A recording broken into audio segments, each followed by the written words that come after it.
আলু উৎপাদনের প্রধান অঞ্চল রংপুরে চলতি মৌসুমে আলুর বাম্পার ফলন হলেও কৃষকদের মুখে হাসি নেই। ভরা মৌসুমে আলুর নজিরবিহীন মূল্যধস এবং বৈরী আবহাওয়ায় মজুতকৃত আলুতে পচন ধরায় চরম লোকসানের মুখে পড়েছেন চাষিরা। উপায় না পেয়ে অনেক কৃষক বস্তাভর্তি আলু রাস্তার ধারে ফেলে দিচ্ছেন। এ বিষয়ে রংপুর থেকে সরাসরি জানাচ্ছেন প্রতিনিধি শাহরিয়ার মিম।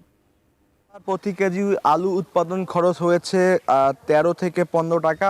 তবে আমরা বর্তমান বাজারে দেখতে পাচ্ছি যে পাইকারি পর্যায়ে আলু বিক্রি হচ্ছে ৭ থেকে ৯ টাকা, অর্থাৎ প্রতি কেজিকে লোকসান হচ্ছে ৬ থেকে ৮ টাকা। এর সঙ্গে আবার যুক্ত হয়েছে হিমাগার ভাড়া এবং লেবারের যে আসলে খরচ, সব কিছু মিলে এবার রংপুরের যারা আলু ব্যবসায়ীরা রয়েছেন তারা কিন্তু বেশ বিপাকে পড়েছেন, যার ফলে তারা আসলে আলুগুলো আমরা দেখেছি রংপুরের বিভিন্ন উপজেলায় সড়কের পাশে রেখে পচনশীল আলুগুলো কিন্তু তারা কিন্তু নষ্ট করে ফেলেছে বা নষ্ট হয়ে গিয়েছে, এমনটাও কিন্তু আমাদের চোখে পড়েছে।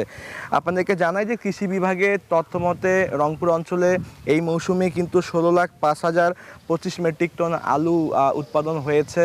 এই আলু উৎপাদন খরচ, তাদের যে খরচ সেই খরচ উঠেই নেই, বরং তাদের কিন্তু ব্যাপক ক্ষতি হয়েছে, যা বিশ্লেষণ করলে দেখা যায় এবার কিন্তু আলুতে লোকসানের পরিমাণ ৯৬৩ কোটি টাকা। এর মধ্যে কিন্তু আলুর যে দাম সেটি কিন্তু আলু ১ কেজি বিক্রি করে ঠিকমতো ১ কাপ চাও মিলছে না, এমনও কিন্তু আমরা দেখেছি।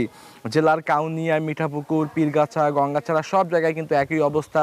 বর্তমানে ১ মণ আলু বিক্রি হচ্ছে ২৫০ থেকে ৩০০ টাকায়, যেখানে আসলে প্রতি মনে তাদের কিন্তু ২০০ টাকা করে কমে গিয়েছে বা তারও বেশি কমে গিয়েছে বলে তারা জানিয়েছেন। তো এই পর্যায়ে কিন্তু আলুর যে আসলে দামের যেই ছন্দপতন, তাতে কিন্তু কৃষকদের মাথায় হাত, তারা কিন্তু ব্যাপক লসে রয়েছেন, এমনটা তথ্য আমাদেরকে জানিয়েছে। তো সব কিছু মিলে রংপুর থেকে এই ছিল আমার কাছে সর্বশেষ।